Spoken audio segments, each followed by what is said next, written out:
Est-ce que ça t'est déjà arrivé de te tromper de côté?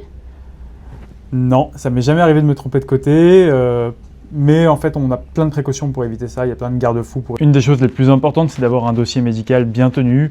On va écrire de nombreuses fois dans le dossier médical le côté à opérer, que ce soit dans le courrier préopératoire, les observations, la fiche de programmation, le consentement.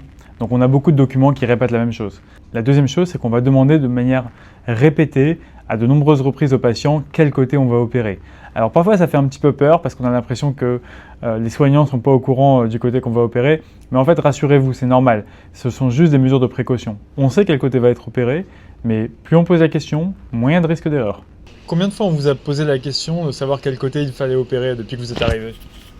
Probablement 5 fois. 5 fois? Oui, à peu près. On l'a posé dès l'entrée jusqu'à l'aboutissement de la chambre. Là, on m'a posé la même question, quoi. Ouais. En cas de chirurgie de l'épaule, nous mettons un jersey du côté qui va être opéré et sur l'autre bras qui ne veut pas être opéré, nous mettons le bracelet d'identification. Enfin, on va faire une checklist, un peu comme en aviation.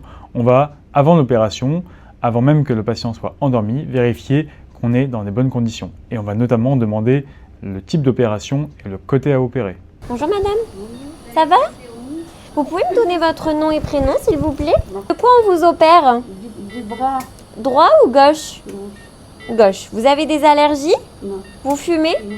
La dernière fois que vous avez bu et mangé, c'était quand?